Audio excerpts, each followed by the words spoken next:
Welcome back. We hope you're ready for the shout now, ready for Adamus. Jeff now is in his seat getting ready for Adamus. So with that, as always, we've got this beautiful audience here. You here from all over the world. We can feel those sparkles of light everywhere that you are. Oh, thank you for radiating your light. So with that, let's take that good, deep, conscious breath. That beautiful breath of life. Breathe into you. Flow. Feeling the air fill your body and the energies. Take that good deep breath. It's all just your energy. Allow it. Flow with it. Breathe in honor of yourself. Take that good deep breath of life. Breathe. Breathe with all that you are. Breathe with presence. Take that good deep breath, opening to the highest potentials for you. Breathe and flow. Stay with that good deep breath. Allow it to keep flowing as we go forward. Listen to the soul of you calling to you. And breathe.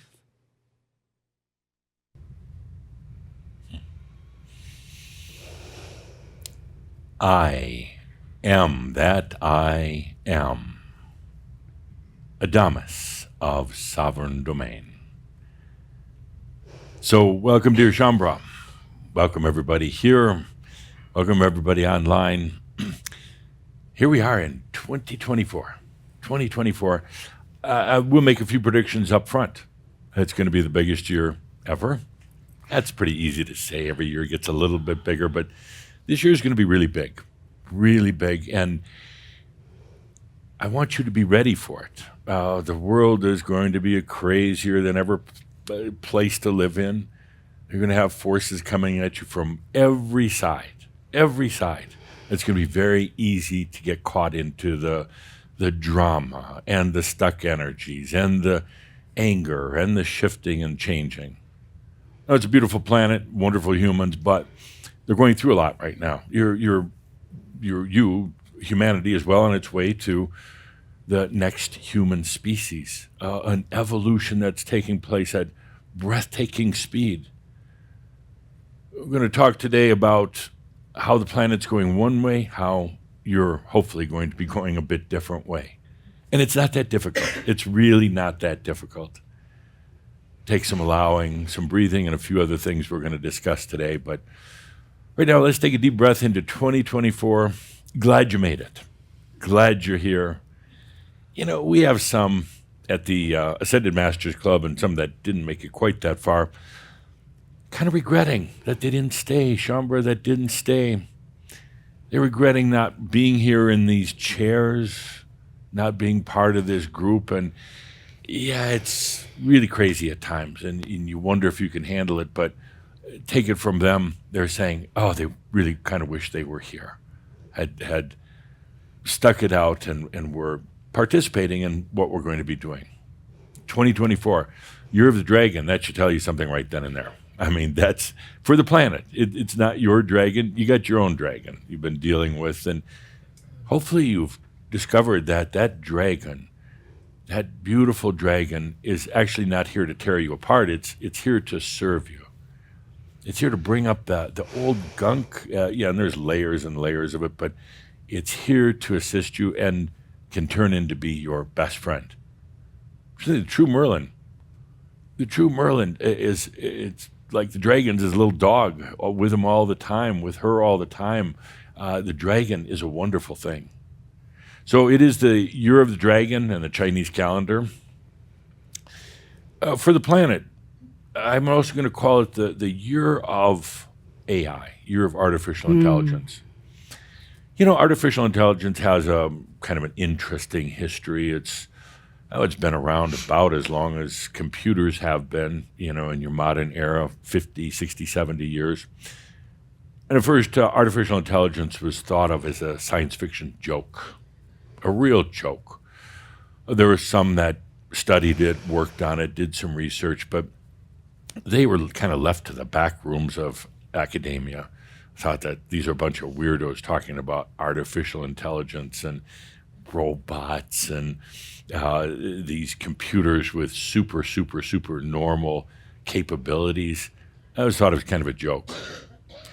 It was really only in the last, 10, 15 years that it was very difficult for researchers to get funding for their AI projects. It was really thought of as kind of a dreamy type of thing.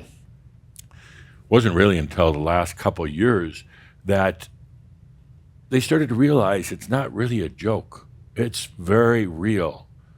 And particularly as Moore's law, which this law that says the speed of computing will double every year, actually 18 months, the price will go down half every year. As all this came about, they started to realize, hold it, there's something really there. About a year ago, a little over a year ago, this new phenomena came out, ChatGPT. You probably heard of it. You probably communicated with it. ChatGPT, tell me how wonderful I am, and played around with it a little bit. I know a lot of Chambre have done that. It's fascinating. Almost nobody, predicted that type of AI would be available here now. They're talking maybe 5 years, 10 years into the future. And suddenly, a little over a year ago, it was out. And within a very short period of time, 100 million subscribers. I mean, within a matter of a few months. Unprecedented. We are now officially into the age of AI. The year of AI for the planet. It's been around a little longer than that, but this is where it really takes hold. This is where you're going to be hearing AI ad nauseum all the time. Calder wrote an article about it, talking about how AI is going to be in everything. Like we could now say this is an AI-enhanced webcast. It's not really AI, but we could say that. But you're going to find it everywhere. The thing that Crash is holding in his hands right now. What is that? Is that a camera? Is that a little box? Is it? Everything. It's everything, and he's holding it in his hand, giving up that great, big, expensive camera for this little thing that not only takes pictures, but plays music and corresponds with anybody around the world in an instant and everything else in between. So for this planet, the year of AI, probably the biggest trend of all. We'll talk a little bit more about it in Pronos, but it's everywhere, in everything. And it's a good thing. The planet is advancing at a very fast pace. It's going to be difficult for some to keep up with. To the point of Calder's article in the Chambre magazine, don't get distracted by the shiny mirrors and the whistles and bells about AI. It's not just in the products that you're going to be buying, or they say it's AI. What is happening with AI right now at the deepest levels, the very deepest levels around the world, is that governments, companies, everybody else has a sudden shift of focus. Let's say you went prior to October 2022, prior to ChatGPT. AI was progressing. Companies kind of talked about it. It was water cooler talk. Hey, we really need to look into this AI thing and maybe incorporate it. When ChatGPT came out, suddenly, so many corporations, governments, organizations stopped, took count, and said, we've got to get on this right now, because it's a competitive market. You have to have AI in order to rapidly understand your customer, in order to develop new products, in order to compete with the others. If you're not into AI, you're out, basically, in so many different industries.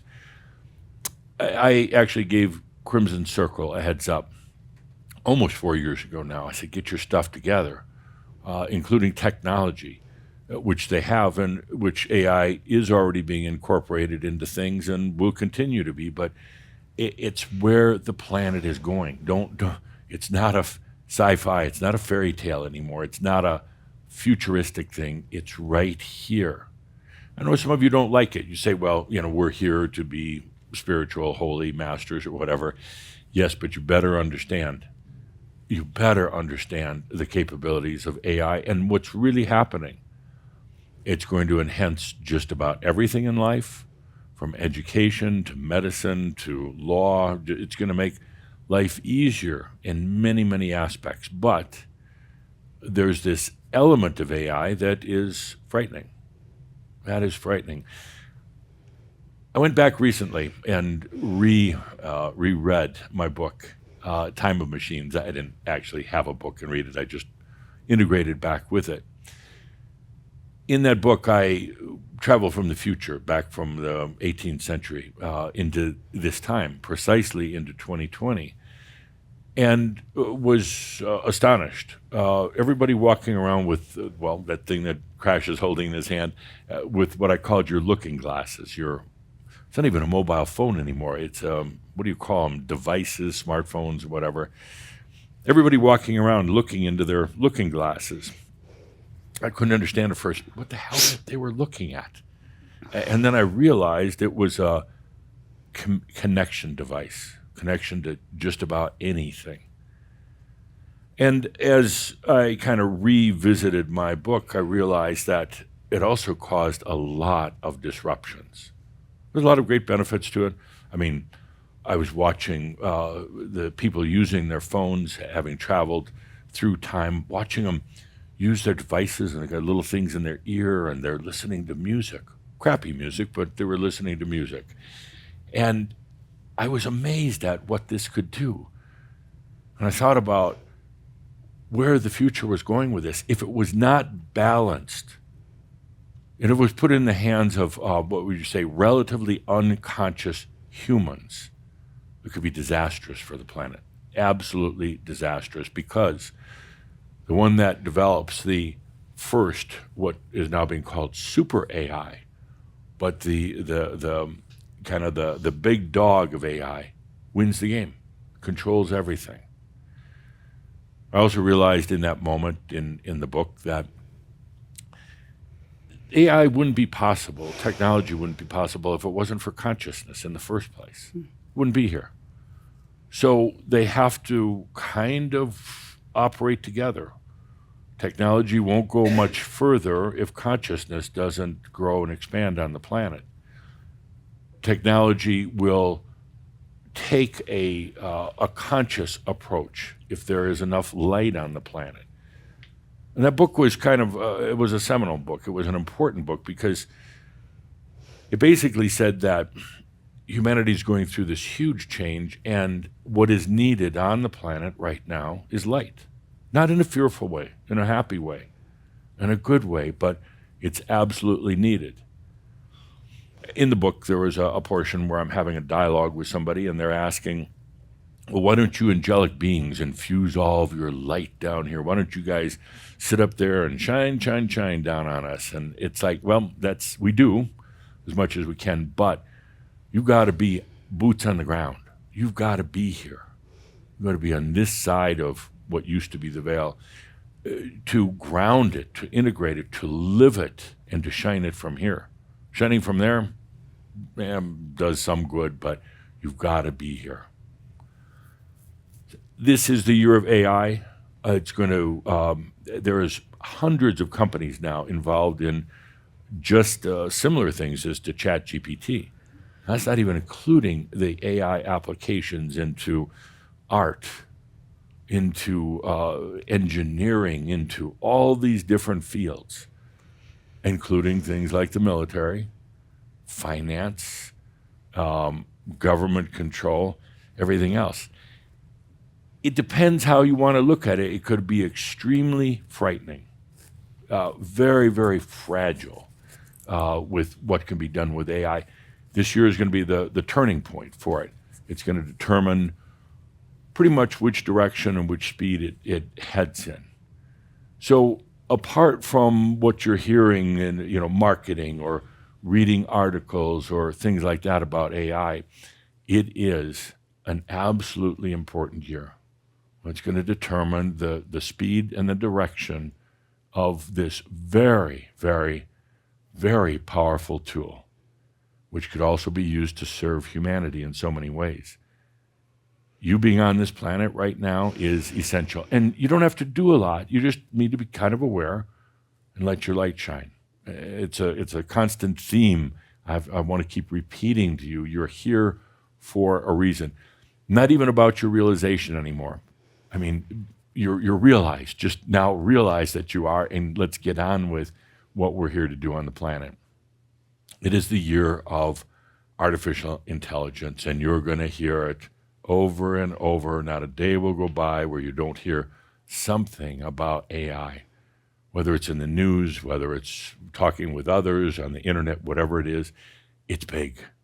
It's very, very big. You look at just the dollars now that are being poured into AI research and development. You see what it is. It's a land grab right now, a land grab, because you get this wide open territory called AI technology. Everybody wants to grab their piece of it now. But it'll be too late 2 years, 3 years from now. Grab your piece. Find your niche in that market. Find your excellence in a certain part of it. Grab it and hold on to it. Billions and billions and billions and billions of dollars are being invested into AI right now. The companies are losing tremendous amounts of money, but they don't care, because ultimately it's about having that piece of land staked out. That's your domain. That's your area. Then you can make tons of money off of it. But it's the year of AI for the planet. And Calder is giving me a hard time. He's saying, oh, you sound so frightening. No, it's not meant to be frightening at all. It's an amazing tool. We're going to see an evolution of the human species that may not even be biological 50 years from now. Maybe no more biology, or just enough biology to kind of keep you happy. But it's all happening right before our eyes. I'm shocked and amazed at how many humans really don't get it. I guess a lot of them are asleep at the wheel. They hear about it and they're delighted that they have a new AI-enhanced automobile or an AI-enhanced refrigerator. What is that anyway? I mean, is a refrigerator smarter than you? I don't get it. But they're oblivious to what's really going on. I mean, if you rise above all the noise, you look back down on what's happening on the planet right now, it's a big, very clear wow. It doesn't take, you don't have to be a PhD to figure it out. It's a huge wow with technology that affects almost everything in life. You don't have to know anything about how the technology works. You don't have to know all your bits and bytes and all the rest of that. You just have to be aware that this is a new energy design that's occurring on the planet, and you're right in the midst of it. I mean, not stuck in it, but you are right here at this time witnessing it.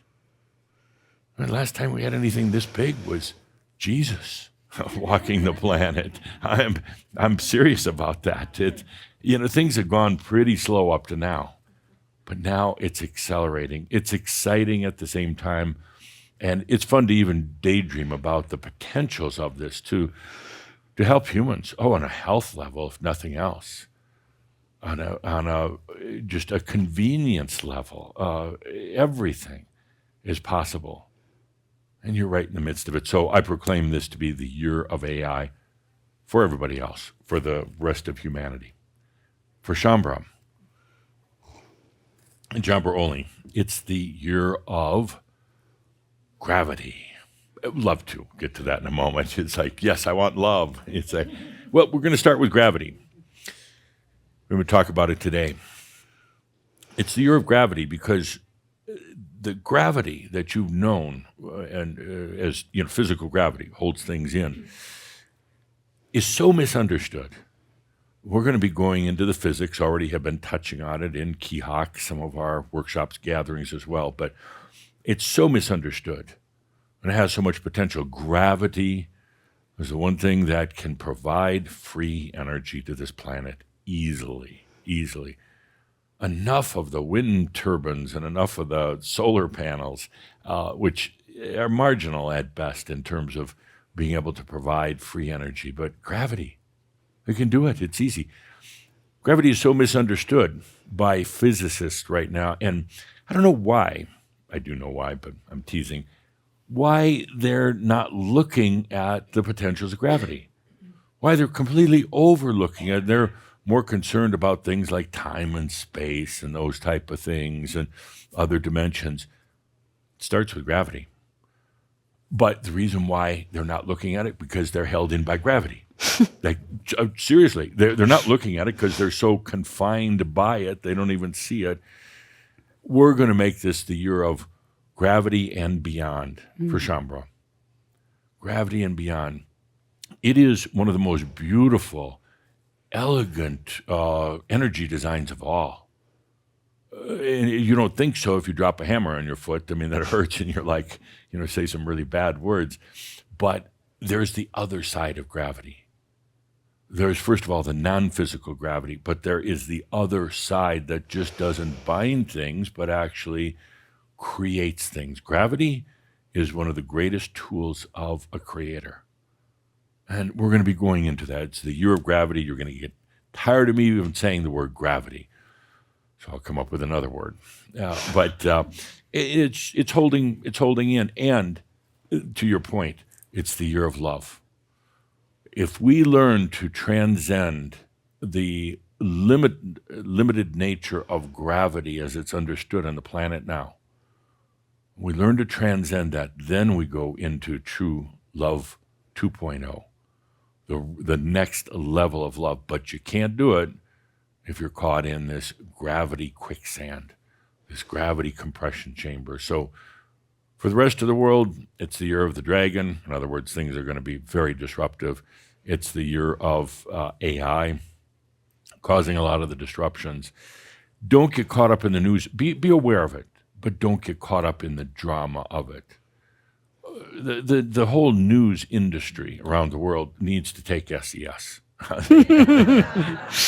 They really do. Because, the news is set on either brainwashing somebody, it depends on what kind of country you live in, or selling drama. And it's really not a lot of news within the news if you really listen to it, and often it's distorted. But it's meant to elicit a reaction, an emotion, usually fear. So the planet is going to be doing a lot of drama this year. We're going to be going in a different direction. They're going over here with a big focus on AI and a big focus on these other issues that the planet is facing. The dragon coming through. We're going to go in a bit different direction. We're going to be talking about gravity and ultimately love. Sounds like a pretty good year to me. Sounds like a pretty good year. Let's take a good deep breath for that. A whole different type of year for Shaumbra. Good deep breath. And again, remember, you chose to be here right now. Isn't it fun? One yes, everybody else gave me the finger. You couldn't see it in the camera, but it really truly is. We need to work past a few things, and they're really not that difficult. I've spent a lot of time in my private library at the Ascended Masters Club looking at all this. I've been looking at post-Heaven's Cross. Heaven's Cross, March 22nd last year, almost a year ago. Heaven's Cross, this now, all the work that the realm workers did over the ages, but particularly in the last few decades, prepping this opening that would make the light, your divinity, much more accessible, particularly here in this realm. Opening up the pathways to make it much, much more accessible. And then what? A lot of you are not real happy with the results so far. And I've looked at it carefully. And what's the deal? You had this great opening, and when it didn't close back up, it's still there. It's still accessible. You got all this potential for bringing in light, consciousness, whatever you want to call it. And I realized that there was something that was really causing this lack of ability to bring it into application in your life. Great theory, sounds wonderful. We all had fun talking about it last year, and Heaven's Cross, and the apocalypse is starting, and it's you're going to have much more access to light, and then it kind of fizzled, kind of went flat. I looked at it very carefully. I consulted with some of the others in the Crimson Council, Kathumi, Tobias. We had long discussions about it, and then it was like one of those moments. Now, I know some of you are thinking, well, you're an ascended master. You're supposed to know everything. We don't know everything. Don't want to know everything. Could you imagine the burden? I mean, if you knew everything right now, could you imagine? That'd be awful. We know what we need to know, want to know in the moment. That's it. It's not like we walk around knowing everything about everybody and everything that's ever been done. That wouldn't be very fun. We know what we need to know in the moment we need to know it. That's it. But anyway, we're looking at it and saying, what's really going on there? Why is there such a challenge? What's this Shambra curse? We talked about it last month. We said part of the curse is just not feeling like you're ready or worthy. But why? Why? I mean, because you want to be ready, right? Anybody not want to be ready? Don't turn up the lights. I don't want to see. Good. But it's lack of worthiness or lack of awareness. Why? What is causing all this? Well, it's not a conspiracy. Conspiracies are funny. Conspiracies would mean that somebody has to give a shit about you, and they really don't. They're not following you around, and they're not little men in little spaceships, trying to take over your body. That's kind of a ego game, by the way. But anyway, back to the point. There's not a great conspiracy working against you. We looked at it and said, but what is going on? It's right there. We can see it. It's in the air around you. It's in your body. It's all around you. All of the practical applications of Heaven's Cross in your life, the light in your life. Couldn't have been handed to you on a better silver platter, brought to you by the realm workers and the ascended masters. It's right there. What is going on? Well, we had a lot of discussions and finally realized it was this little old thing, this sneaky thing, this sometimes not even on your radar thing called gravity. Gravity was stronger than what any of us ever anticipated. Gravity's been building up for eons of time. It's been solidifying. It's been holding things in. And so many of you truly want to break out. You truly want to open up. Really look into your energies. It's like, some of you, yes, you're a little nervous about, are you ready for it? But there's that bigger voice within you saying, hell yeah, bring it on right now. What's holding it back? Gravity. Well, that's good because that's an easier one to handle than some great big emotional issues or lack of worthiness or anything like that. Gravity, we can handle. That's not a big deal. We're going to do it today. With your help, we're going to break through this gravitational barrier. So, question for you, Linda, on the microphone. Oops. And all of you wise masters giving the answers. I want you to, if you're willing to, share an issue in your life that you've been battling with, grappling with, struggling with, something in your life that is probably caused by this gravitational force holding it in tight. And before you hand out the microphone, Linda, gravity is an interesting thing, and we're really going to be studying it this year, Keahawk and even at the Shouts. But you got an issue in your life, whatever it happens to be, and you start thinking about it. And a lot of times our discussions here bring up these things, but you start thinking about it. Now it suddenly solidifies even more because of the gravity. So you have a bad relationship, and you really want to get out. But of course, the human things come in. What am I going to do? How am I going to survive? You're afraid of breaking up some old things. And the more you think about it, the heavier the gravity gets. You have a health issue. And you suddenly start getting concerned. You go to the doctor and they don't say anything. That's the worst thing. They look at the charts and go, don't say anything, don't tell you anything. Now you got gravity building up, and it solidifies it. And all you can do now is to think about what's wrong with me. How do I overcome it? Maybe I should do a lot of white light. White light is just going to build the gravity even more. You're focusing on the imbalance. You're solidifying it. You're calling on gravitational forces to make it even more real than ever. Gravity is a tough one, a tricky one, until you learn how to get out. I realized in my thinking the last few weeks and feeling into it, and how do we go beyond this? How is gravity really affecting? I realized even my 100,000-year experience in my crystal prison was just gravity.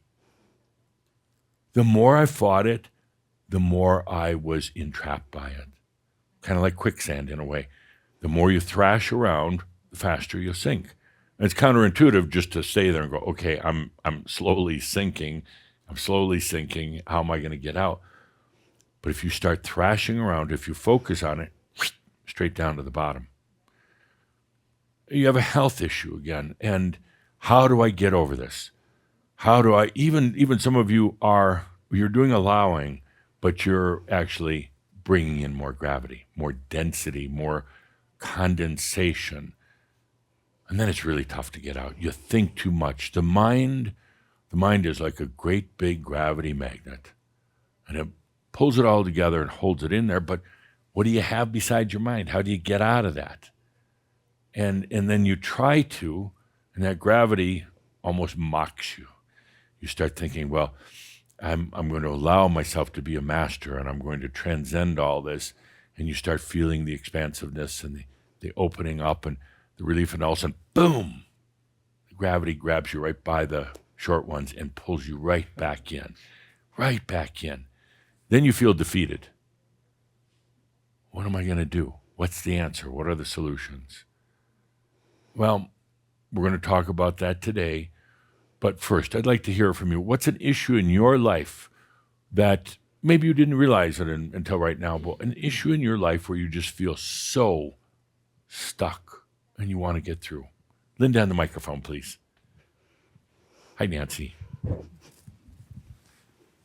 And it has to be about you. It can't be about somebody else. Hands. Hands? I seem to have trigger fingers in several fingers, and it makes it very hard to play piano. Yeah. Okay. And what have you been doing to try to go beyond this issue? Nothing. Nothing? Okay. You're just content with it? No. Oh. Yes and no. That's the biggest issue in your life? No. What's the biggest issue? We're I in want a- dirt here. Huh? I want dirt. Let's get to the core. We're in a very small house. Yes. We would like to be in our dream house. Okay. And why aren't you? I guess, We've wondered that. so do I. But, do you want to be in a bigger house? Yes. Okay. Have you ever picked up the phone and called a realtor and said, find me a bigger house? Oh, she does that on a daily basis. Yes. And the realtor says, Oh, we go and look at the houses. and then you say, oh, this is a nice big house. And It doesn't just need to be big. It needs to be functional for the two of us. Okay, good. And what does that look like, functional? Like separate ends of the house? Yes, Yeah. Okay. to a certain Big extent. yard, no yard, 2-story, 1-story, Actually, rural. I would like to be very rural. rural, Yeah, out so in the boondocks. the big outdoors. You don't want to is live in the yard. city in the middle of all that traffic and noise. We and don't live in pollution. the city. We live in a small town, and it's very lovely, and we Yeah. have marvelous neighbors. How long have you been looking for this new house? Um, 5 years. Humans perplex me. They really do. So why aren't you there? we have not learned to manifest it yet. Why not? I'm going to pause here. I think Lisa must be holding us up. Yeah, I'm gonna pause here, dear listeners. Do you see the problem here? Do you see? And on top of that, you get into this kind of almost a mental dialogue or monologue sometimes, and you keep going deeper and deeper and deeper. Excuse after excuse after excuse. There's nothing wrong with you. There's nothing wrong with your desire to be in a more comfortable living situation, but my assessment, Dr. Adamus, saying the gravity's holding you in. There's houses out there. There's abundance out there. So much like the houses we see. Then imagine the house that you want. But gravity sucks you back in. We're stuck in this little house. It has a phenomenal effect. I'm so excited about gravity or going beyond it because it's such a release. I know you want this, and I'm not doubting it. I'm not saying you're setting it up so you don't get it, so you can be defeatists and have something to complain about and all the rest of that. Let's go beyond. We're going to do some magic. And magic only simply means that it's what you don't understand. Magic, what you don't understand through the brain, but yet it's all there. Magic is going beyond common sense, the limitations of the mind, and certainly the limitations of gravity. That's magic. It's all around. Let's use it. We'll have our tool by the end of the day, and then it's just about putting it into application, applied Right. metaphysics. I'm so excited about it because I've been I've been drinking more than normal. I've been a little depressed lately. I drink tea at the Ascended Masters Club. Now, Tobias, he's a bit of a sot.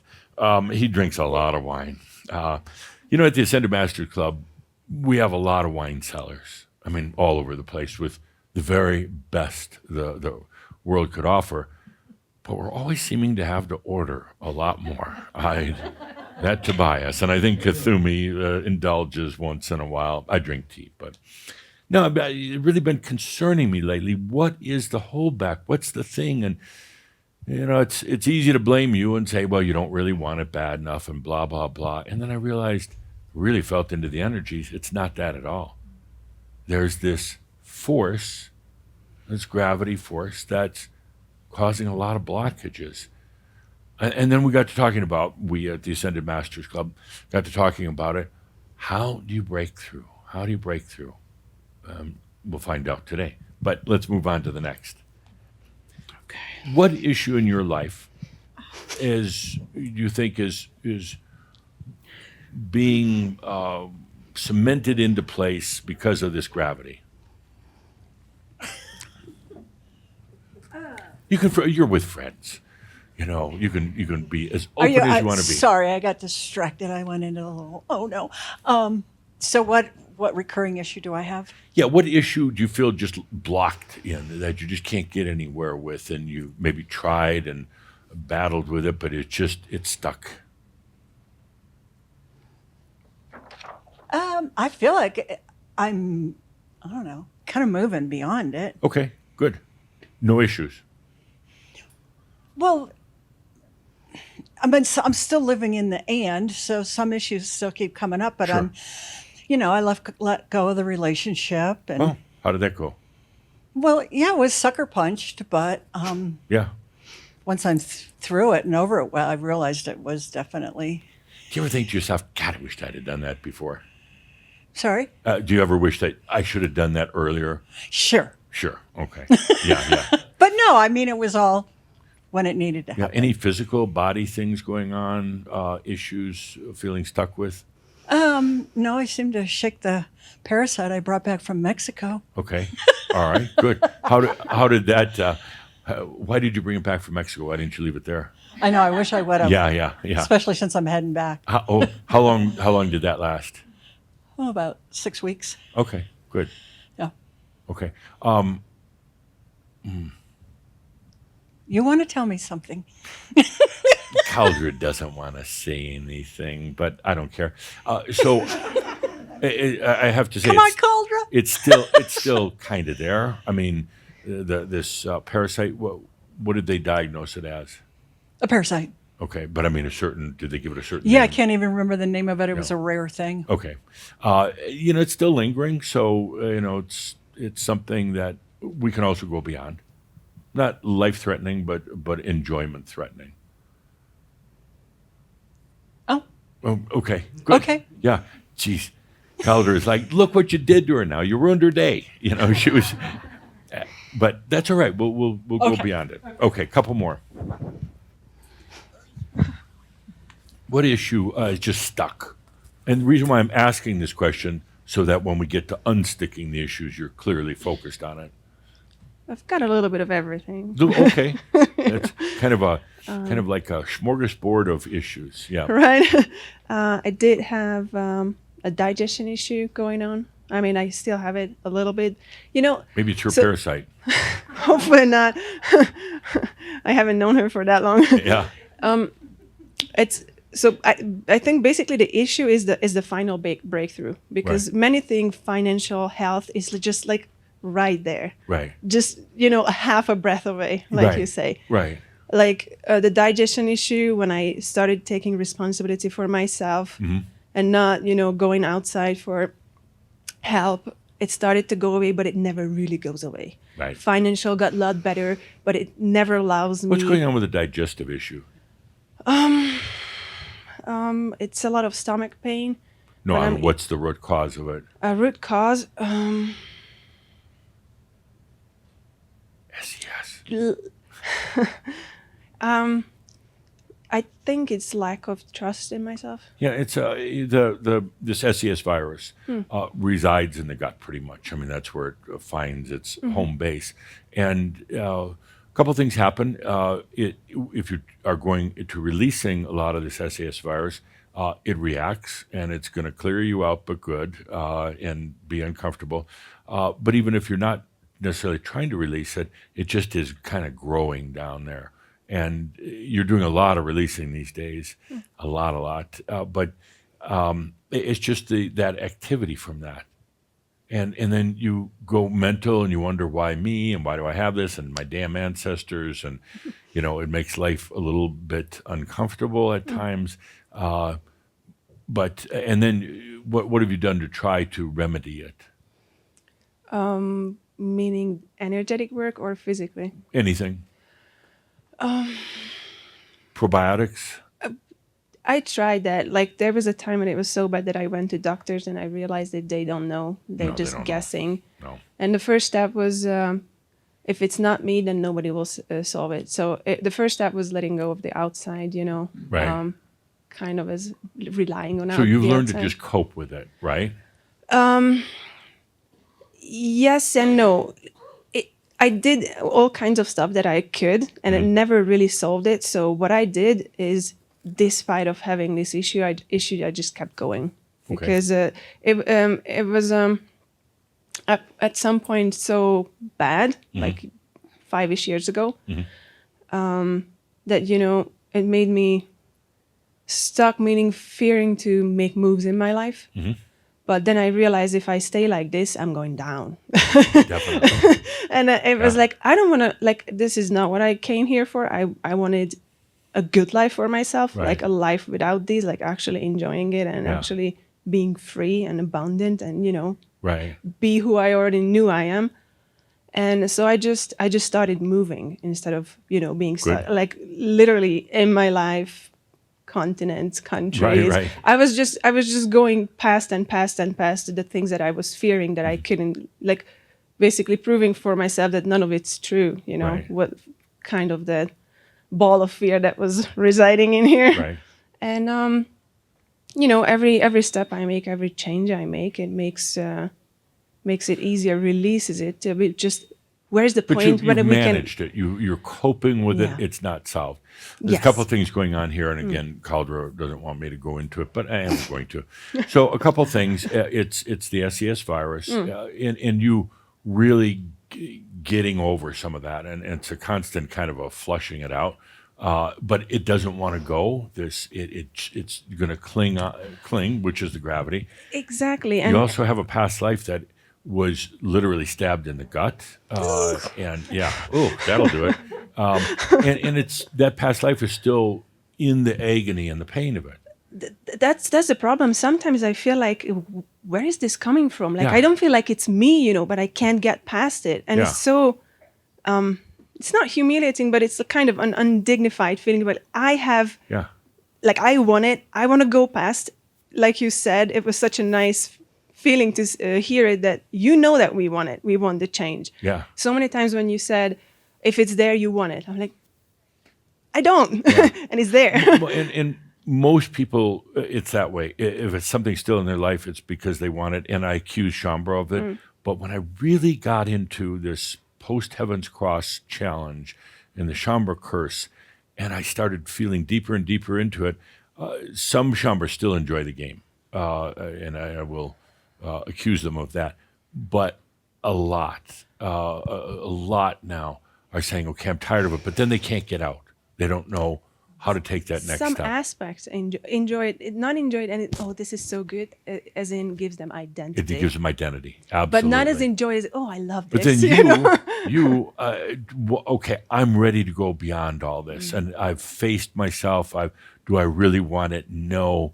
And so so you get this gravity holding it all in, and a past life too.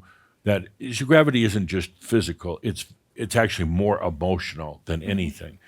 And you got this past life that's still suffering because of that, and it's inflicted that on this lifetime. But it's held in, this past life suffering is held in by a gravitational force, an emotional gravity. Okay, a couple more. We'll work Ricardo. on it today. Hello, sir. Hello. So, welcome, by the way. Welcome to Crimson Circle, the Chambra. What are your insights, feelings so far about everybody? Well, it's not what I expected. Oh, what did you expect?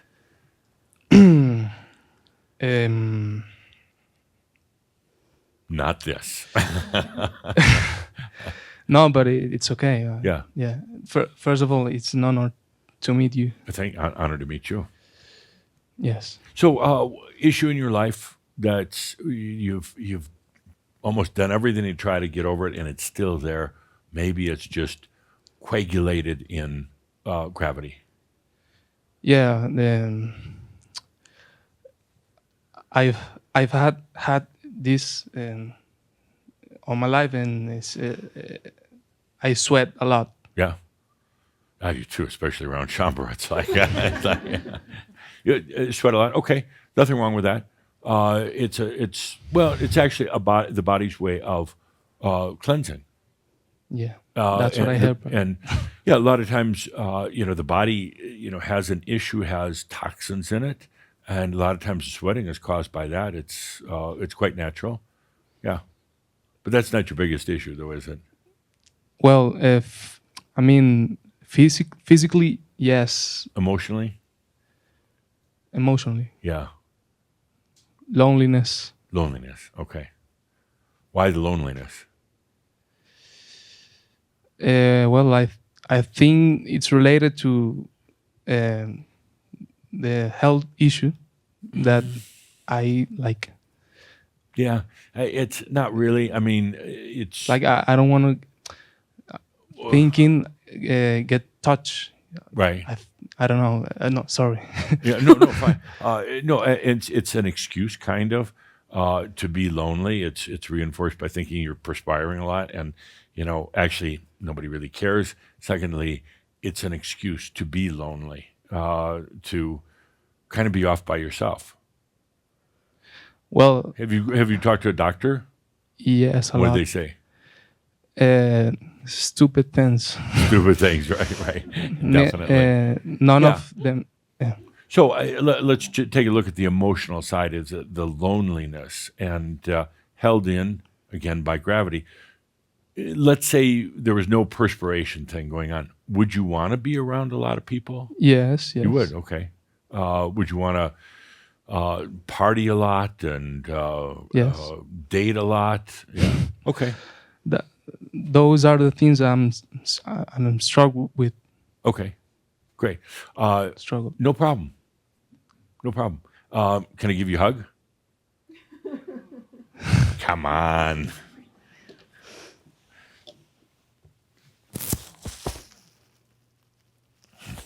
Good. Thank you. Okay. You probably didn't think you were going to get the microphone today. That's right. Yeah, but you did. Aren't you glad that's over with now?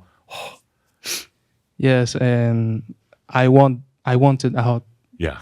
Good. So you read my mind. Good. Yeah. Linda did. Yeah. I don't do mind reading, by the way. Oh, it's awful. Can you imagine what it's like if you could read everybody's mind and you have all think of their thoughts and everything? I decipher energies, but I don't read minds. Okay. Yes. Yes. Hi, Adamus. Hi, everybody. Issue. Yes. I drink too much water. You drink too much water. And this eye right here, Tell me, why is drinking too much water a big issue? Some people are going, I wished I had that issue. Please give me that issue. I can't live without it. That's true. Same with breathing. Do you do Yes, too much but it's breathing? too much. Too much? Too. What is too much drinking water? I thought you were going to say drinking whiskey, but Look how much water I have to drink. This is That too much. And before I was even is drinking. that like for 1 hour or one day? No, I drink like 2 or 3 of this a day. It's good for you. Yeah, And I have to use the bathroom a lot. that's good for you too. Yeah? Yeah, sure. Constant cleansing. I mean, actually, Shambra, they tend to be dehydrated. So, no, that's a good thing. Okay. Let's move on to something And- important here. And my eyes. This one right here in particular. What's it doing? It's sometimes it closes, well, it gets too small. Right? It's already small, but it gets to even smaller. This one in Right. particular. Okay. And this one, it's regular. What's going on? Well, those aren't real big issues. Yes, I mean, they those are. I mean, and To it's- me. to you, they're Because big I issues. was Okay. wearing my daughter's glasses because I didn't want to show my eyes because this one was, would So a little get gravitational Yeah. effect on the eye. yes. Okay. All right. We'll get through that. Good. Good. You'd be the poster child for quick healing. Yes. And but keep drinking the water. There's nothing wrong with that. Okay. Yeah. Good. All right. Two more. Thank you. And we'll move on. Okay. Talking about what issues in your life. And drinking too much water does not qualify. I'm sorry, that does not make the list. Does not qualify. Yes, what issues? Hello. Well, I am noticing that I've done so much to get to this point, and now I'm in this space, and sometimes it's like I have so much awareness, but coming into the human form, I have a rejection. It's like I had a friend, and I just blurted out one day, I don't want to be human, I want to be perfect. And that was so revealing to my consciousness. Right. And there's been a lot of loneliness, but I don't think it's just that. I think it's an identity thing. Right. It's kind of like I always wanted to get here, and now I'm here.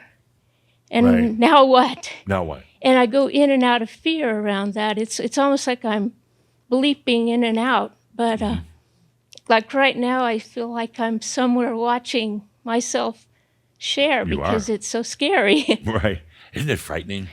Yeah. Well, right now it is. Yeah. It Because is. I'm exposing this that has been buried in there for all these years. Just that mind just goes and goes and goes. The mind is a great big magnet. It's for this gravitational effect, and it's not just gravity; it's electromagnetics and a number of other things all condensed together.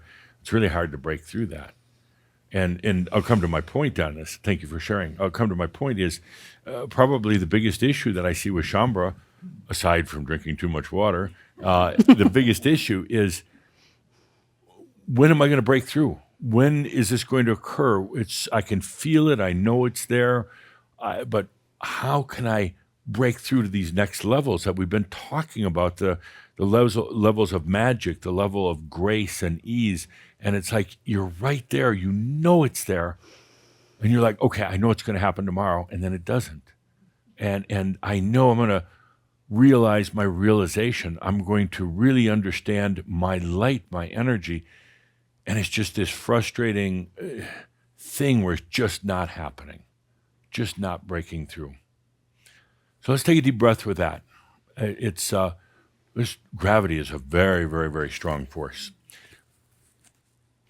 So into a little bit, we've talked about it in Kihak to a degree. So you've got your consciousness, right? And then you've got your energy. Energy and consciousness work together, even though they're really not integrated as of yet, but they work together.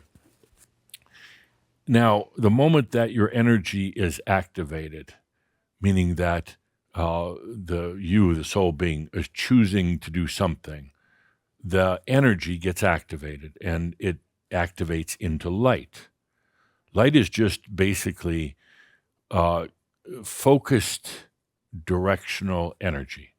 It's going to serve a purpose. It's now going to do something, so it turns into light. But it's really just energy, just now kind of transforming into light. And it begins its kind of journey to you into this reality to support your experiences, to support life. And the moment that the light starts to move, starts to come into play into your experience, it creates a gravitational force. This gravitational force serves a very, very good purpose. It holds things together. It brings things into kind of a composition. It brings together even things like your eyesight, your hearing, your sense of smell, all your human senses. It brings it together. Otherwise, they'd be all over the place. Like right now, you're using almost all your senses for what we're doing here right now. It's held together by the gravity. It's a beautiful coalescing dynamic. It's a very beautiful dynamic. But over a long period of time, this gravity has been focused more and more on the physical, on this earth plane, been focused in the mind, and there was a true forgetting about the other side of gravity. Gravity doesn't just hold things in physical or emotional. It also is the very same force that opens everything up, that allows you to get into a focus and then allows you to open and expand.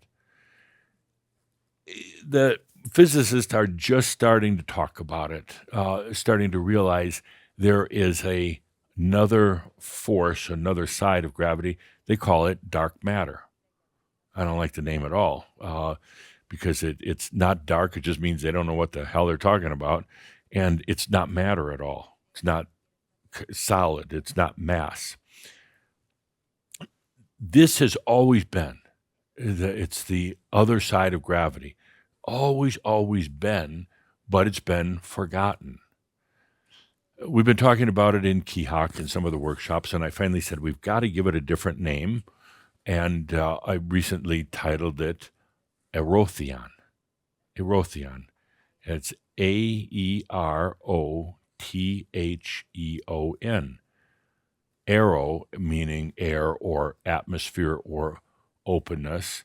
Theon, basically loose interpretation of the word spirit. So it's open and free spirit.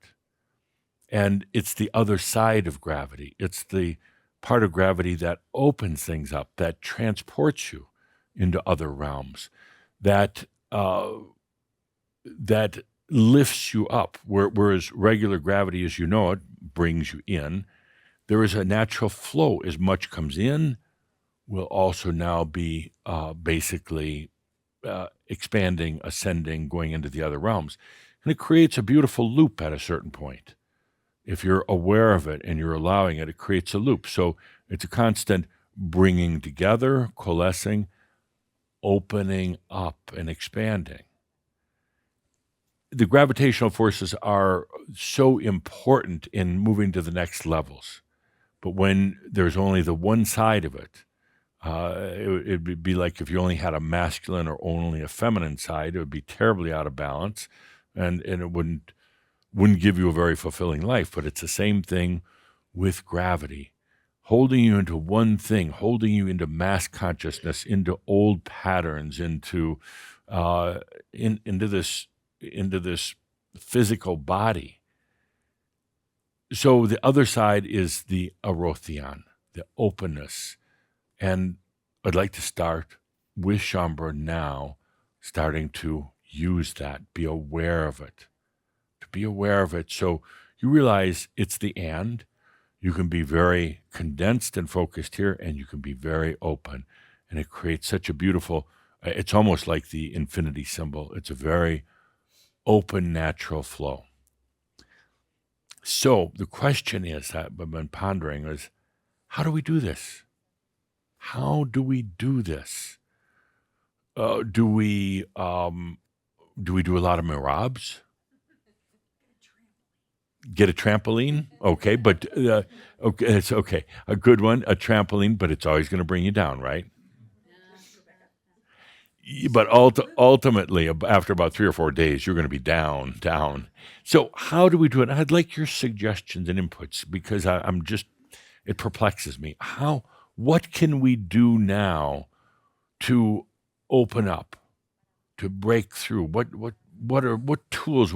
Can we share with Shaumbra all around the world? How do we get there?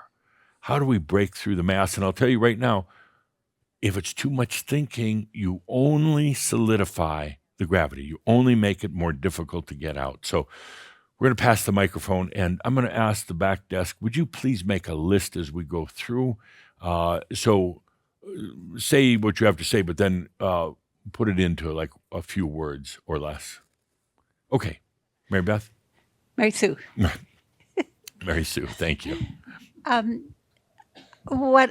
What I have tried on my own is to, sadness is one of mine. Sadness, okay. And I know that I go into sadness because it makes me go deeper. And I have such a desire to go deeper. So I want to understand this. Sadness makes you go deeper. Because something's not right and I want to figure it out. Okay. I mean, do you like the going deeper into sadness? I like going deeper, but I want to get out of the sadness part. Okay. So what I've been doing Right. is I go into a feeling of appreciation Okay. for what the depth has given me. Okay. And I just see this maybe you're going to call a visualization, but for lack of a tool, which I might get today, Mm-hmm. I just see the sadness flying away. Okay. That really works well, doesn't it? Well,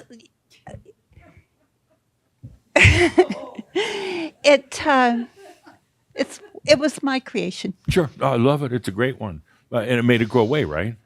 I wouldn't go that far. Did it have any effect? Did it help reduce the level of sadness? I would say temporarily. 10 minutes? I haven't timed it.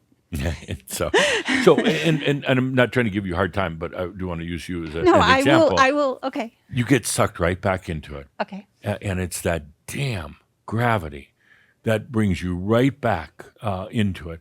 And the gravity, if it was a being, the gravity would be like, oh, oh, look at her. She's going to go into her sadness thing. I'm going to jump right in, and I'm going to help bring her very deep into it. And then And then she's she going to, will she's go gonna- do it again. and I'll be right here when she's doing it again. And it's like a boogeyman. It kind of mocks you, and it's like, okay, you try to get out, Mary Sue, and boom, we're going to put you right back in. Okay. It's frustrating, and it's very, very frustrating. And I say that type of gravity begets more gravity. It just keeps compounding. Okay. And you want to get out of the sadness? I do. Okay. And I'm pretty good at lying to myself. Yeah, well, that's good. She said she's pretty good at lying to herself.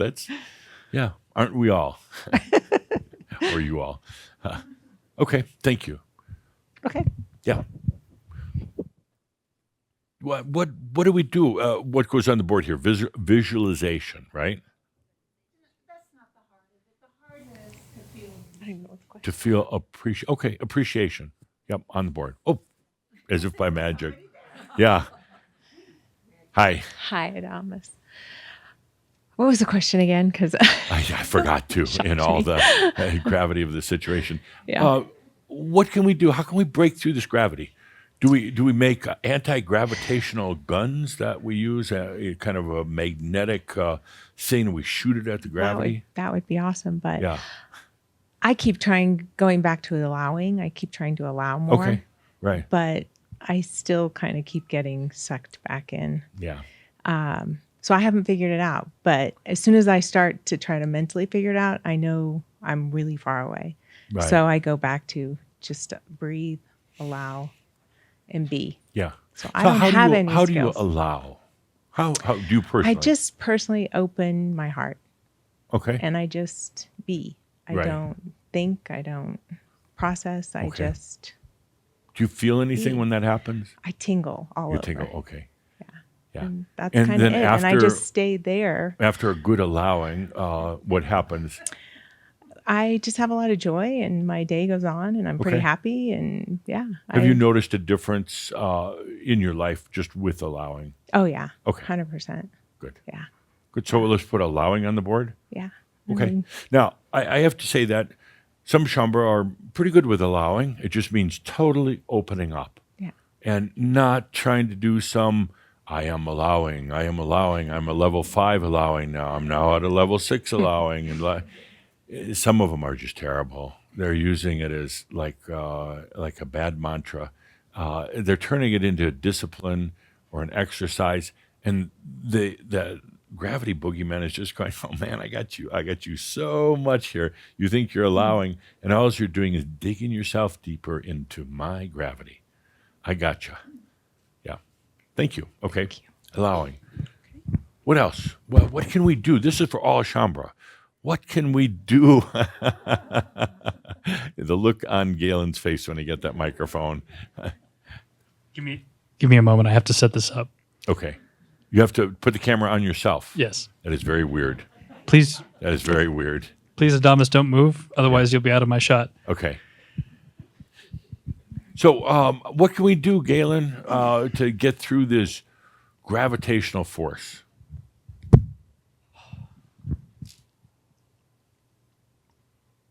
I have been sort of feeling into this question a little bit. I'm feeling. My first thought was, Can't think. Okay, but next. Go ahead. okay, that, all right, if you're getting out of the gravity and it's sucking you back in, Right.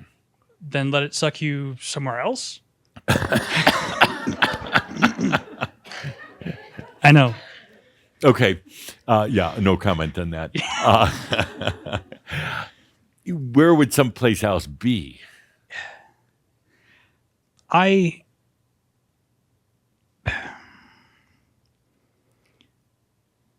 This whole topic made me think of like my own struggles with certain addictions, like drinking too much, Right. and how one of the ways I have superseded that is by doing something else instead, and using that same sort of act in regards to gravity. Oh, drinking can get you away from gravity. No, it really, I mean, it can. Drugs, they can get you away from gravity until you wake up the next morning. Yeah, and then it And then you sucks. find out, oh, crap, I'm right back into it. Even worse. Now I feel bad. Yeah. What about drugs? Not really. I mean, No, don't you think they would help get you out of gravity? yeah. Yeah. Did you ever try any serious drugs? I know your mom's sitting there No. listening right now, but Nothing like that. no?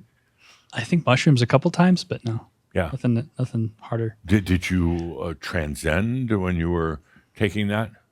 It was a fun ride. Yeah. Next day? Mushrooms were okay. You know, there was not really a.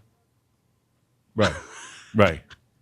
But the problem is, and I'll just pause for a moment while you collect your thoughts. But so you take drugs, you do ayahuasca or any of the others, and it's exhilarating. But then when you find yourself flat back in gravity, a day or two later, whatever, and you're still stuck, and your only way out would be just to keep taking these drugs. That's really depressing. And gravity's now got you once again. And saying, ha, ha, ha, you thought that you're going to take that drug and you're going to break through. No, I gotcha. I actually thinking about it. I'd like to change my answer. Okay. So, being creative Yes. recently, I mean, regardless of all the drugs and drinking and whatnot, Right. creativity, Okay. making things, building things. Like, what are you making? Currently, I'm. How do I even explain it? I'm a dungeon master for a tabletop game with some members of my family. Right. I made the entire world from scratch, wrote it out, built miniatures, but Sounds like God to me. yeah, basically. Yeah. But not only that, but giving life to it, Right. creating a Sure. You're applying yourself, doing something. theater, yeah, Right. Okay. Great. and watching people. So what would we put on the board here for Shambra? Be a dungeon master? It's not a bad idea.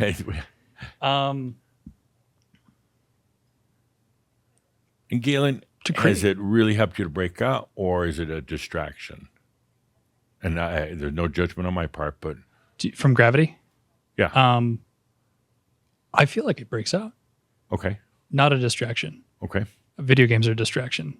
Okay. Video that. games are. Yeah. This is not a video game. This is not a video game. This is a tabletop in person. Like we're moving pieces, crazy things are happening. I'm narrating a story, Right. quite literally. Right. And Yeah. Let me understand this. Okay. So you're not doing this as a video game. No. What changed in your life? Wasn't that like most of your life? You mean video games were most of? Yeah. So what How changed? much time were you spending, like every week on video games prior to being a dungeon master? Like all week, Really? Okay. prior to starting this. And I'm trying not to move around because you are supposed to be operating the camera. But can you imagine the gravity of video games? It's immense. It's very difficult to get out of. Wow. Yeah.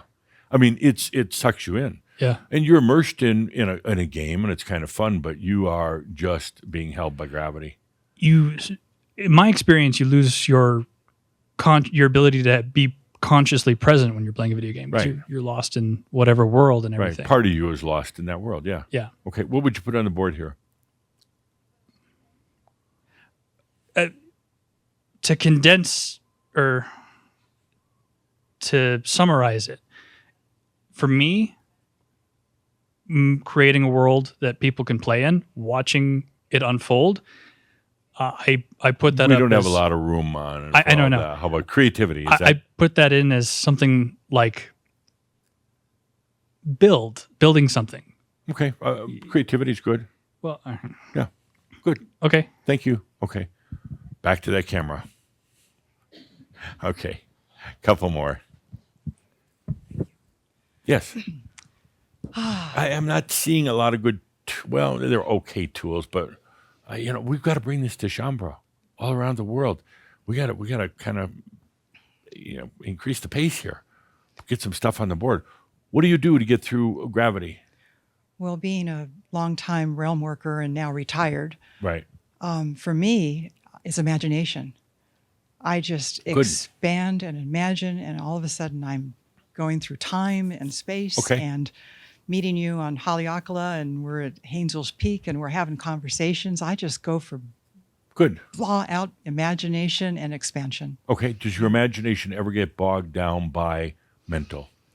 When the alarm goes off in the morning, Right, all of a right. sudden I'm just floating along, and Yeah. all of a sudden the alarm goes off, or all of a sudden what pulls me back to gravity is, I've got bills to pay. I've got to get the dishes washed. I got to get the house stuff done. Exactly. Oh, mom's got to go to the doctor. Yeah. I mean, just all of a sudden the earthly things that bring me right down and Yep. pulls me right down. Pulls I'd you right down. much rather be flying It around. almost erases a lot of that imagination. Oh, yeah. And the imagination is really good. I love it. Really, really good. But you just get pulled right back in. Yeah, but it's getting easier. I don't Yeah. feel that rubber Good. band hitting as much anymore. Now Yeah. I kind of recognize it. And that's a good one for the list. And it's one that all Shaumbra should really allow themselves to do, is just imagine. Imagine. Yeah, you're not making it up. In No. other words, it's not little fantasy. And so often people think, I'm just making this up, and it's, just mental BS. But it's really not. And the dilemma in that too is that I have this imagination, but I don't have the creativity where, like, all of a sudden I want to put it into a world, or paint, painters, or music. It's just all in my realms. But in a way, it's a gravity holding you and saying, well, you don't have the creativity. Yeah, You do. to manifest, to put Yeah, something but it's just, tangible. again, this all gets That's- coalesced and tight and in the brain. And again, taking a look at post Heaven's Cross, what is it? It's all right there. How come Shaumbra just isn't going right into it? And it's like, that gravity. And then I don't say, well, what do I do with it? Right. What do I do with it? I used to sew. I used to maybe do ceramics. What do I do with it? Yeah. That's where my dilemma is. Okay. Yeah. Good. Couple more. We need a couple more for the board here. Hi. Hello. I would say, kind of with that theme, I would say visualization. Visualization. Okay. Just because I'm so bad at overthinking. Mm-hmm. I've heard that time and time again. It's like you think too much, you overthink things. Yeah. And I know that brain power can be your greatest. Overthinking is great food for gravity. And just It is. just keeps everything together. It is. In a way that's good. It keeps it together, but except when you want to open up and then you can't because Yep. it's so tight.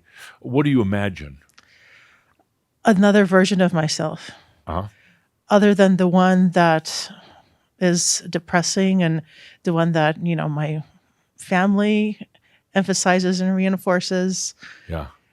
It's something that I know is possible, and just and But what if I told you that other version of you, the one you imagine and you really would like to identify with, actually exists, not here in this physical realm, but it's existing, but it can't get through. It just because again of this gravity bubble, it just can't get through. I believe it. Yeah. Yeah. And so you stay in that gravity and then supported by family and your own self-perception and everything else.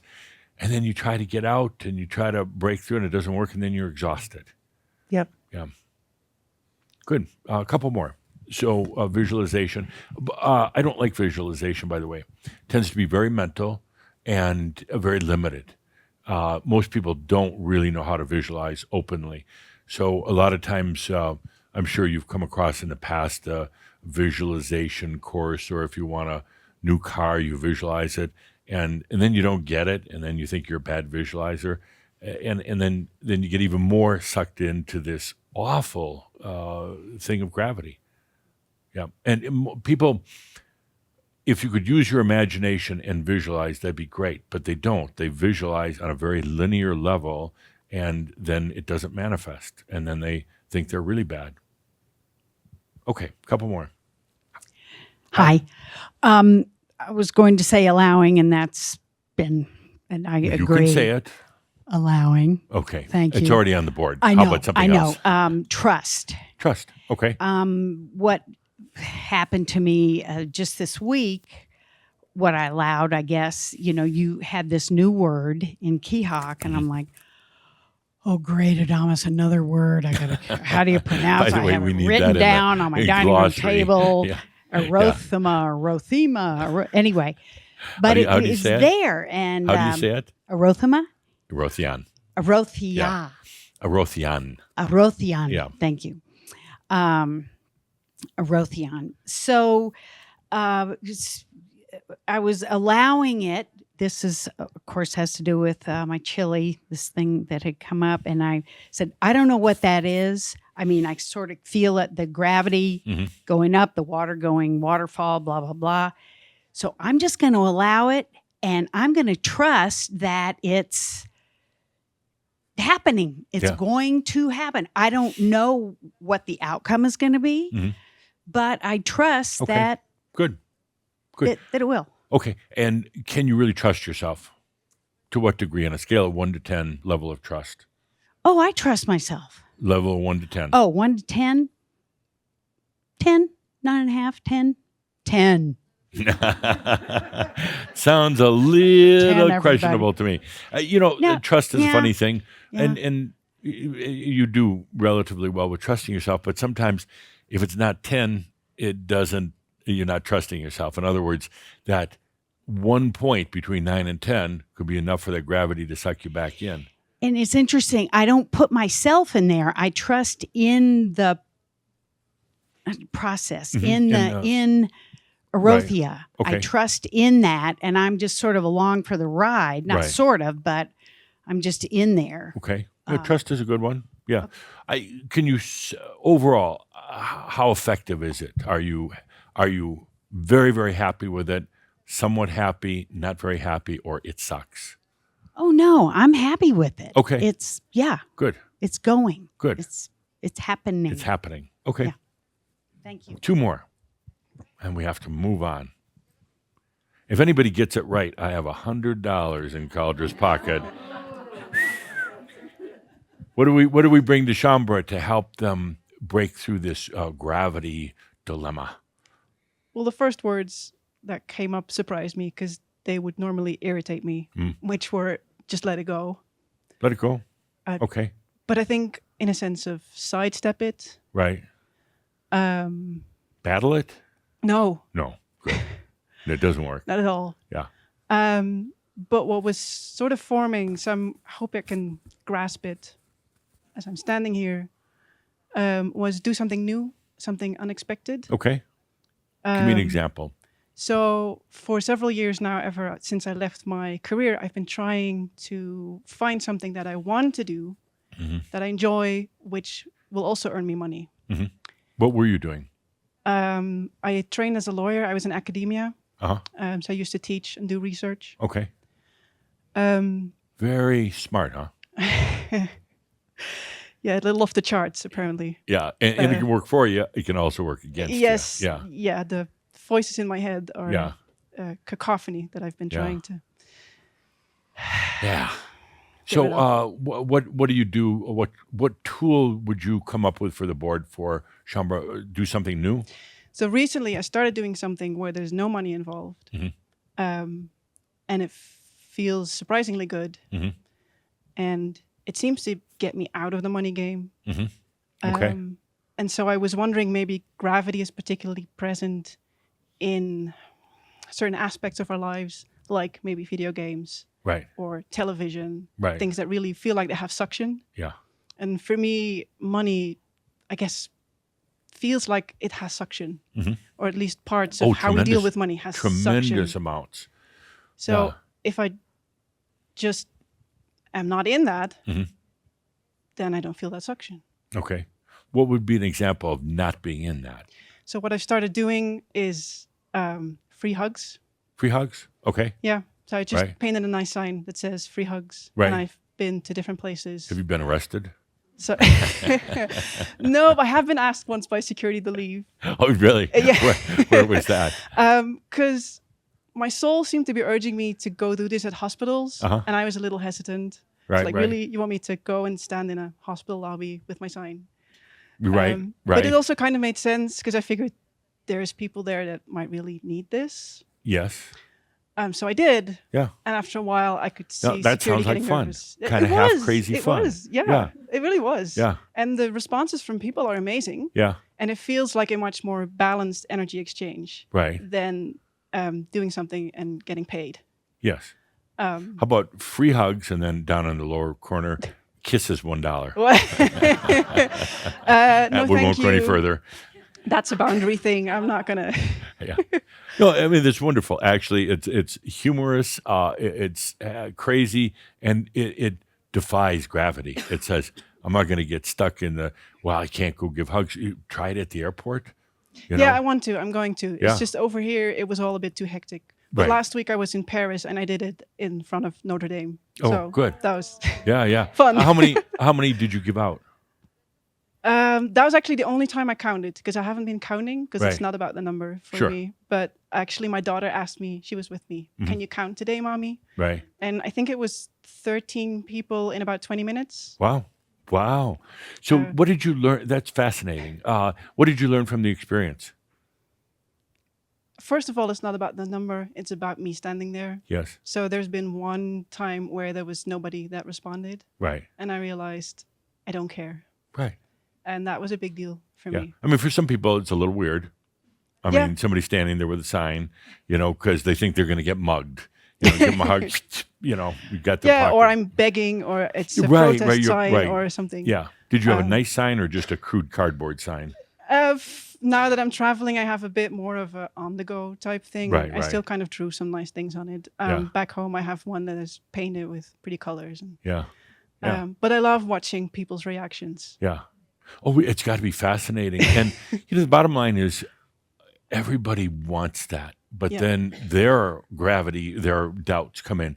Is this, what do you call it, a Mooney, some religious nut standing out there, Jehovah's Witness, free hugs, but no blood. It's like, and then they wonder and their stuff gets triggered. But you know what? Everybody really wants it. And it leads to interesting conversations because the security person that came to tell me that it was undesirable at the hospital. That's a nice way of putting it. I asked him, do you think so? Or does your boss think so? And if your boss thinks so, why isn't he here having Could a I hug your conversation with boss, me? right? Well, I ended up hugging the police at some point. So that was fun. Yeah. Well, Calder's telling me this, but he said this could be a smash hit on what do you call it? Social media. The experiences of just going out with your sign and watching the reaction. Some people like, whoa, what a weirdo. Other people almost desperate for a hug. Everybody really wants a hug. Yeah. Awesome. Would it be all right- pursue that. Sorry. Go- Would it be all right with Caldra if I gave you a hug? Sure. Hug him too, though. Well, it's his body. I don't want to presume. We're gonna come on up on stage. Oh, gosh. We're gonna see how. Okay, you play the role of you standing there with your sign. I'm gonna play the role of a human walking by on the street one day.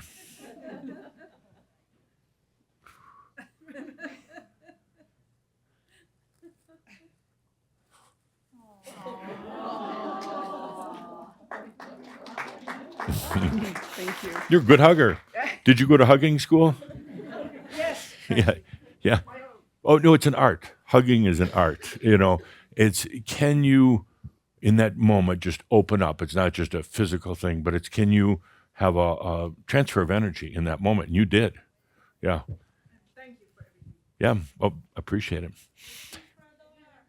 A kiss for $1. Yeah. Okay. One more. Yes. Andy? A sense of humor. Sense of humor. That helps. I've had a lot of luck with Yeah. just laughing things off. Yeah. I mean, it works. It does work because Yeah. people do stupid things. Yeah. Self included. But Sure. if if you've got a good sense of humor and you can laugh, Mhm. even with a broken leg or whatever, Yeah. it really helps And lighten particularly things up. when you can have a sense of humor about yourself. People love that.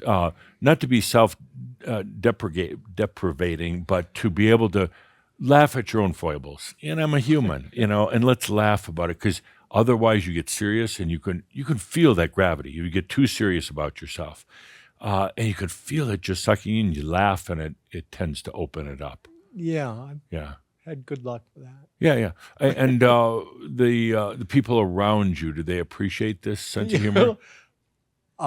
Some do, some really don't. What about your partner?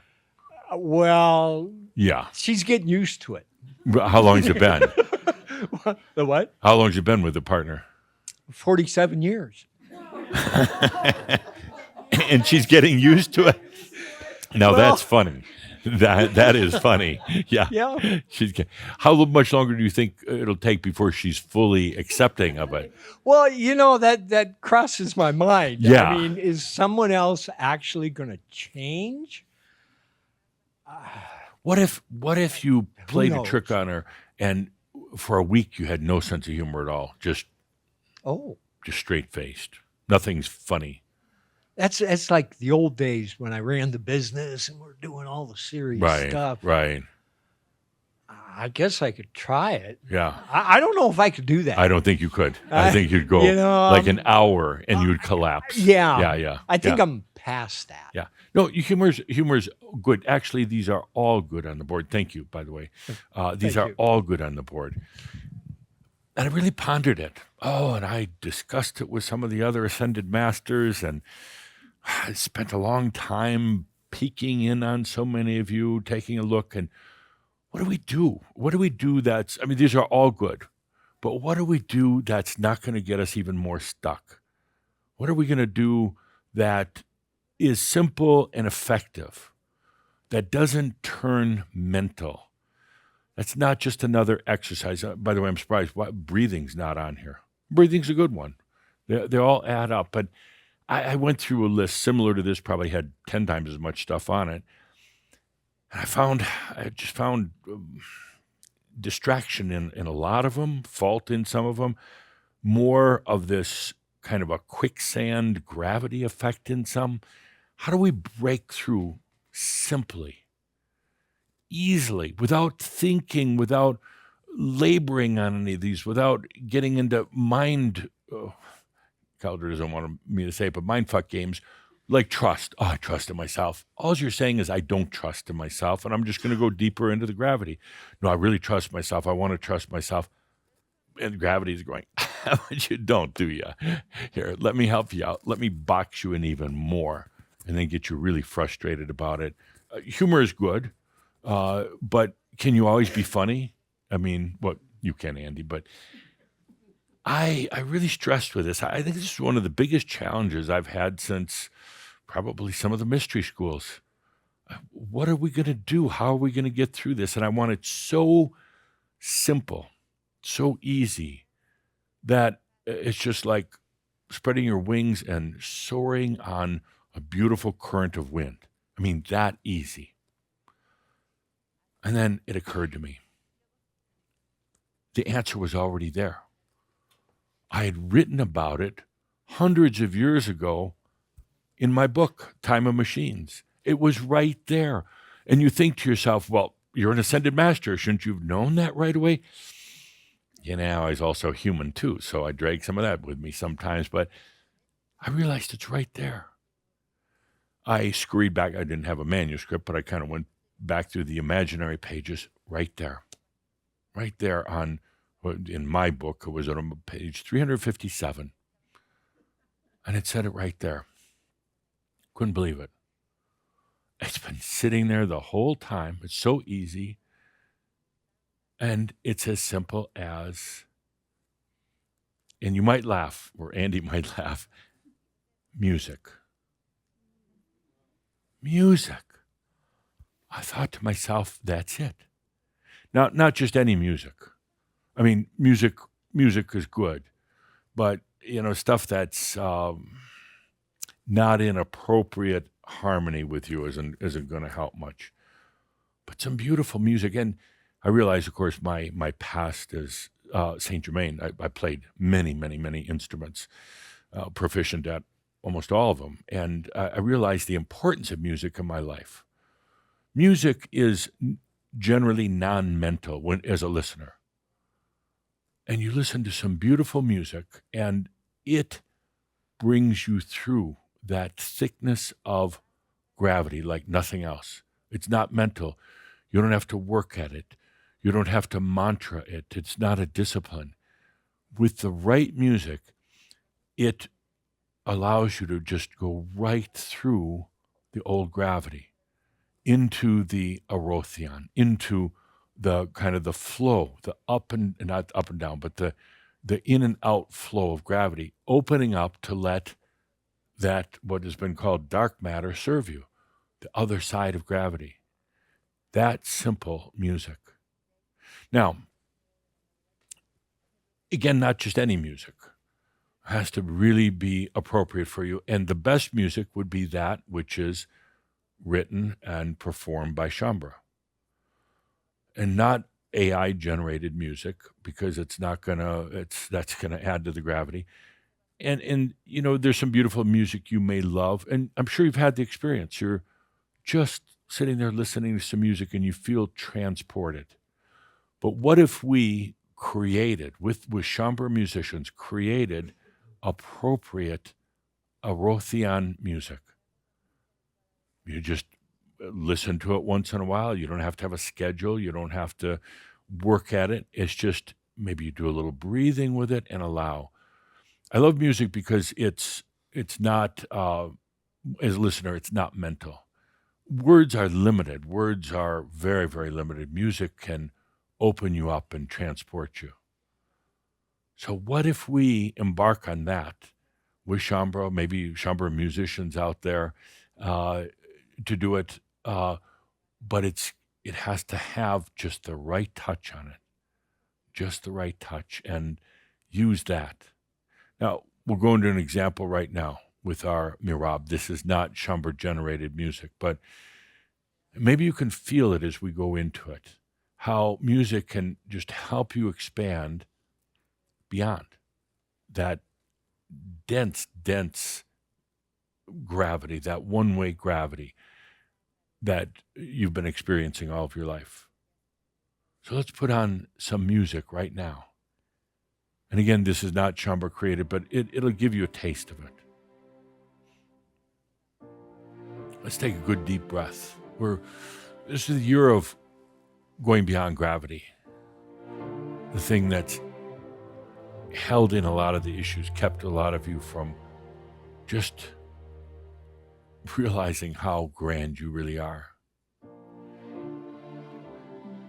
When you listen to music, it can be non-mental, experiential. You just ride with the music, you just float with it. Take a good deep breath into it.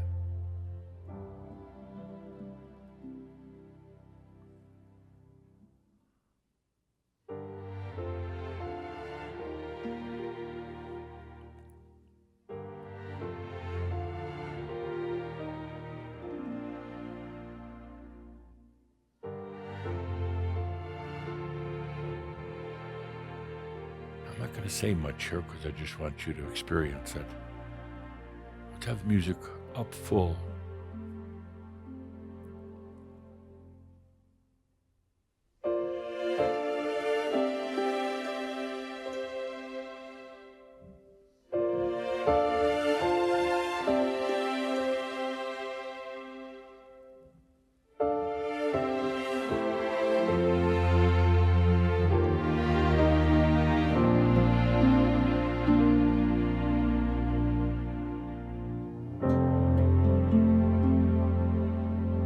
You don't have to do a thing.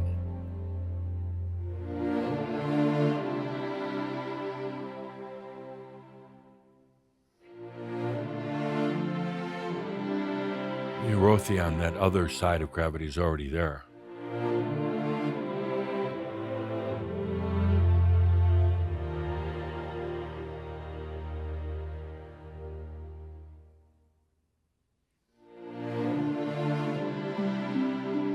funny thing happens, and just listening to the beauty of the music, it just suddenly comes into your awareness.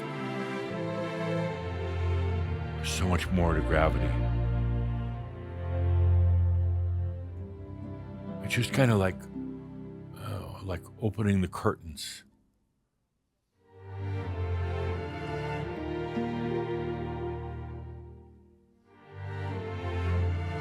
Gravity that holds things in.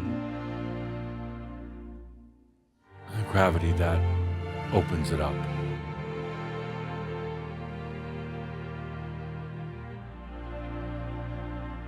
The gravity that's kept a lot of issues in your life very held in place, very dense.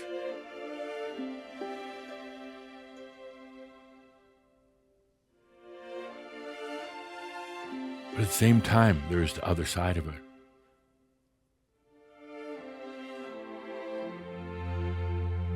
Expanding, opening up. This is the natural role of gravity.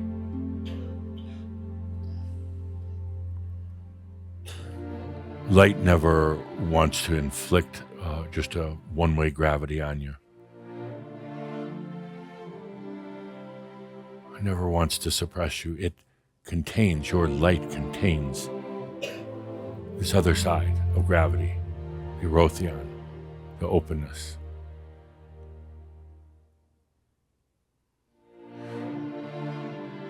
It's not even about sitting down and listening to music and then focusing on your issues, because you don't want to do that. It's simply letting yourself in the experience of gravity that works in all ways. Gravity that coalesces, holds things together. And the other side, the Erotheon, that opens up, that expands.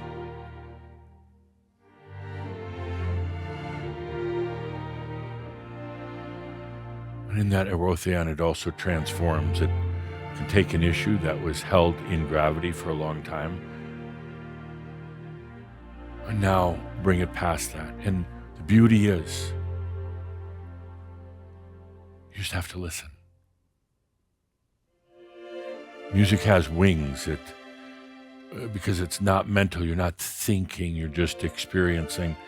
It has wings, and it opens up that curtain.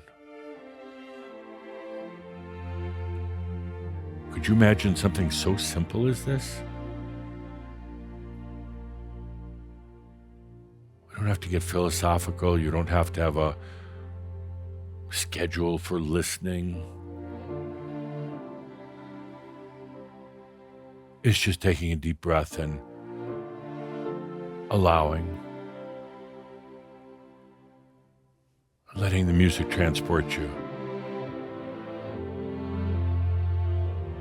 into the realization of the fullness, the full spectrum of gravity.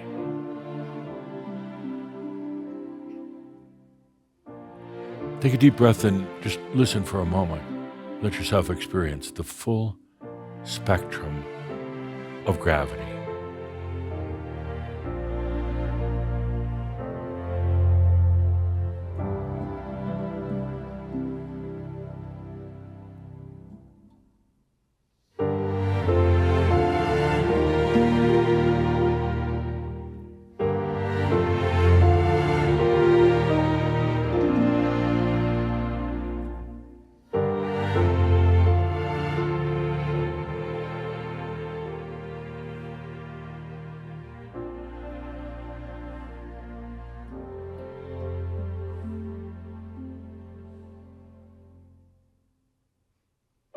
I love it because it's all natural. I mean, it's already there. We're not having to create or construct the other side of gravity. We're not trying to break out. We're just allowing, through music, to come back to full spectrum gravity.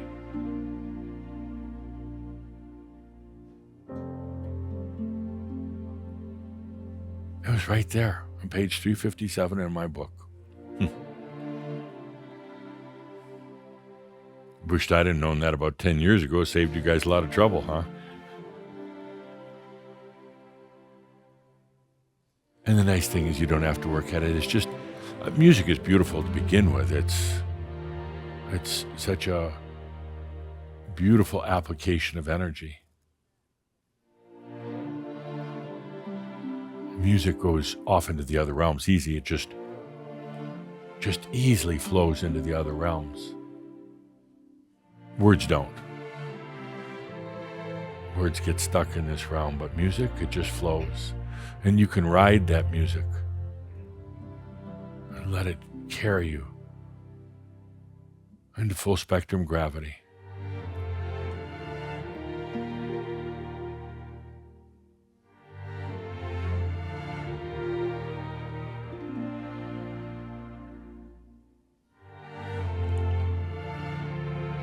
The very best music will be the stuff put together by Shaumbra.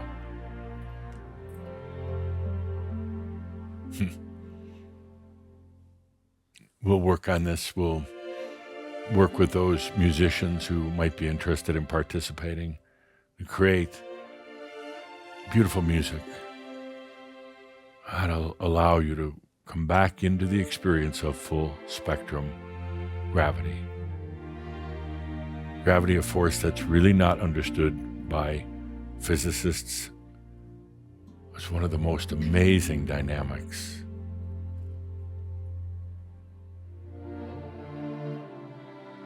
But it has two sides. It's not just to hold things in, it's to open things up. Any time light begins its journey to serve you, creating your creations, there's that element of gravity that makes it all possible, but gravity that works both ways.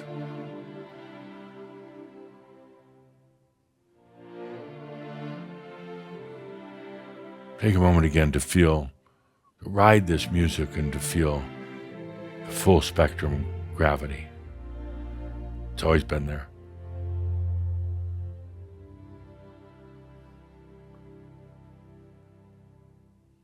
Let's take a good deep breath together.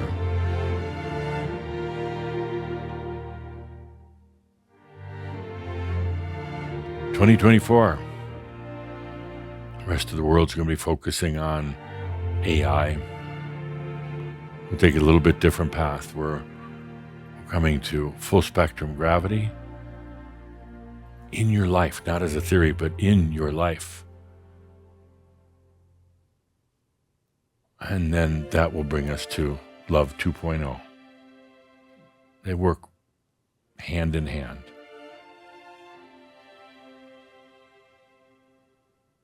Now, we'll talk more about this full spectrum gravity music. We'll talk more about it.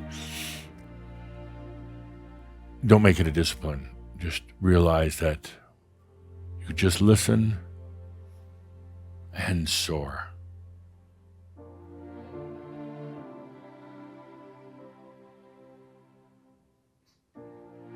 Let's take a good deep breath together. Full spectrum gravity.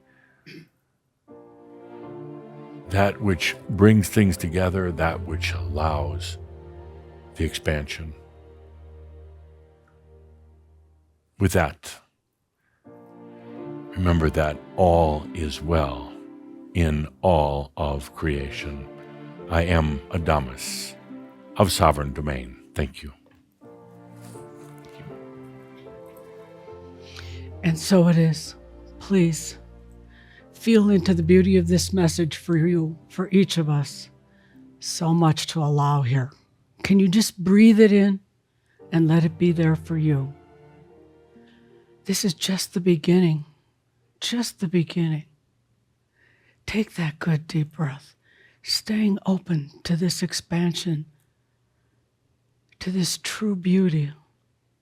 Breathe it in again. And it's unique to each of us, absolutely personal. Breathe with it, flow with it.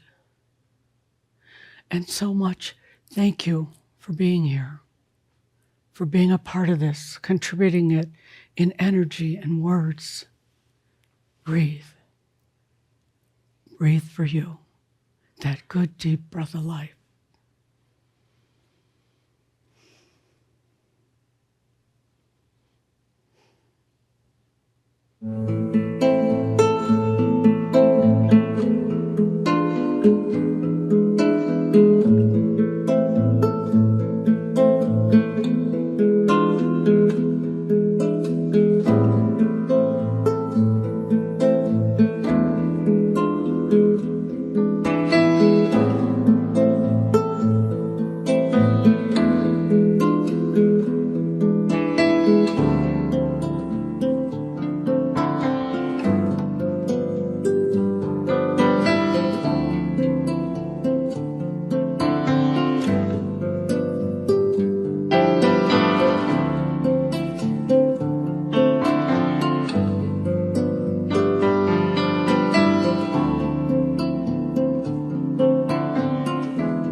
Want me in my dreams, if you please. Your breath is with me now and always. It's like a breeze.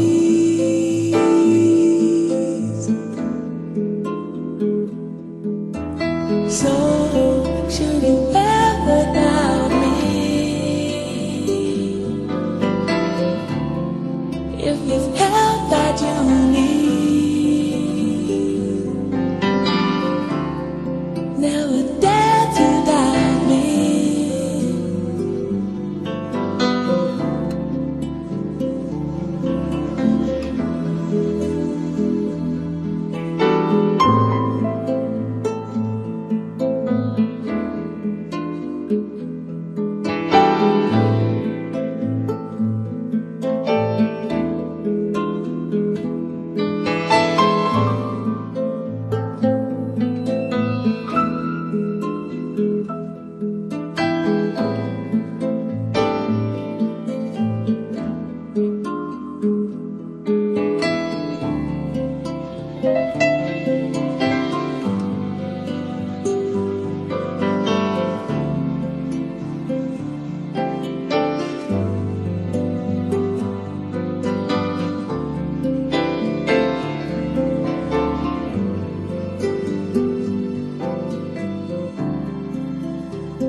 And if you want to sleep,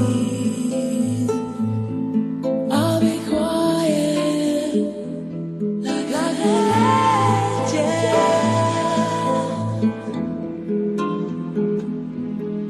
as quiet as your soul could be.